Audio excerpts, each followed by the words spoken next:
Bonjour les amis. Une question que je me suis souvent posée, comment Dieu a eu cette idée de génie de nous faire comprendre qu'il nous habite? Lui qui est invisible, lui qui n'a pas les mêmes moyens de communication que nous avons, soit par la parole, par le visuel, mais qui a par l'intuition, l'inspiration. Et à un moment donné, dans l'Évangile de l'an 2000, on m'explique que Dieu s'est fait connaître à chacun de nous par son Fils. Il a pris la forme que nous avons pour nous communiquer sa vie. Alors, je vous lis ce texte qui, pour moi, est excessivement important, qui vient justifier pourquoi Dieu s'est fait homme en Jésus pour pouvoir nous faire comprendre qu'il y avait à l'intérieur de nous une vie de toute éternité. Dieu communique sa vie par son Fils. Tout ce qui est sur le plan supérieur a sa contrepartie sur le plan inférieur. La vie divine est en vous comme une semence et elle se développe dans la même façon que la vie naturelle.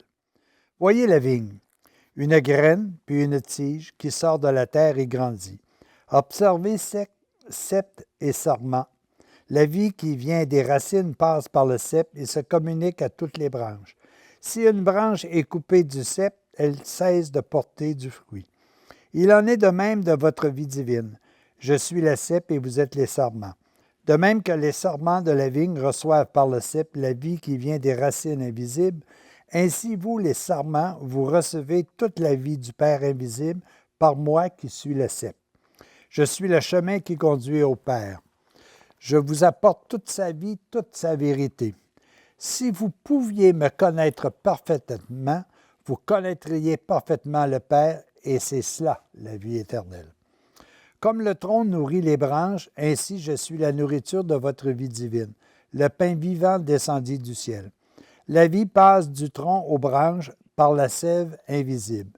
Ainsi, la vie du Père vous est communiquée par la sève divine, l'Esprit invisible de Dieu. Et je suis venu pour que vous ayez la vie en abondance. Je suis le pain de vie. Nourrissez-vous sans cesse de ma vie, de mes enseignements et de mes paroles. Mes paroles sont esprit et vie. Elles prennent forme en vous. Mes pensées deviendront vos pensées et ma vie deviendra votre vie. Si vous demeurez en moi, ou si vous voulez, si vous me nourrissez en vous, vous porterez beaucoup de fruits. Demeurez en moi comme le sarment doit demeurer lié au sceptre pour porter des fruits. Sans moi, vous ne pouvez rien faire, mais avec moi, vous pouvez tout. C'est pourquoi je répète, celui qui croit au Fils a la vie éternelle, tandis que celui qui ne croit pas au Fils ne verra pas la vie, mais la colère de Dieu demeurera en lui. Mais la colère de l'humain demeurera en lui parce qu'il naviguera à l'intérieur d'un inconnu. Alors, c'est formidable de voir un être, on s'imagine des fois Dieu qui se promène dans son monde invisible, et puis qui dit, comment je vais le faire comprendre alors qu'ils n'ont pas cette capacité de voir l'invisible? Comment je vais leur faire comprendre que je les habite? Et là, tout d'un coup, ils réfléchissent, regardez, je vais prendre leur forme, je vais aller les rencontrer, je vais leur expliquer, je vais leur enseigner, je vais leur faire preuve de ma vie divine à l'intérieur de chacun d'eux. Et là, ils pourront me suivre, ils pourront suivre le chemin de la liberté, le chemin qui va tout simplement les libérer d'un esclavage qui est la matière. Alors, Dieu a pris la forme de l'homme. Il est devenu Jésus.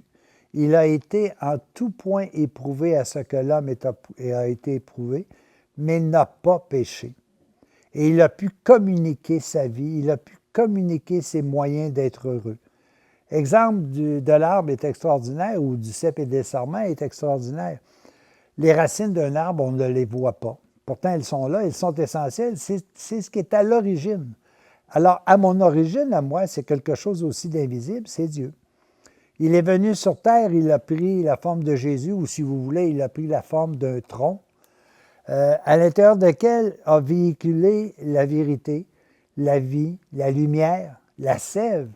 La sève, on ne la voit pas. Pourtant, elle est là.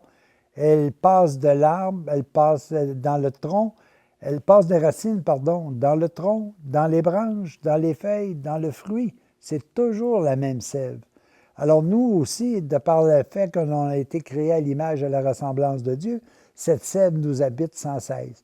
Elle nous guide, elle nous approvisionne, elle nous nourrit et elle développe les fruits divins à l'intérieur de nous. Ces fruits, c'est tout simplement les actes d'amour que nous pouvons faire chaque jour.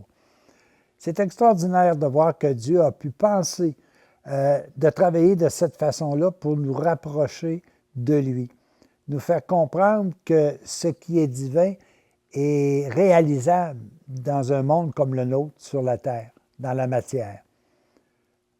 Nous sommes vraiment chanceux d'avoir eu le Fils. Comme bien souvent, sur d'autres plans, nous sommes chanceux d'avoir eu des maîtres qui nous ont guidés, qui nous ont aidés, qui nous ont fait comprendre les choses de la vie.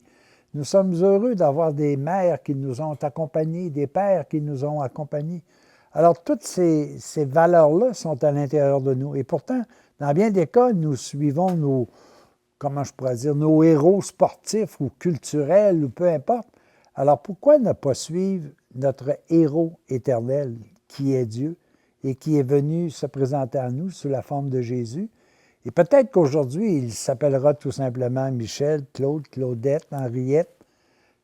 Tous ceux et celles qui nous entourent sont habités de la même mission. Ils sont venus donner la vie de Dieu à ceux et celles qui les entourent. À la prochaine.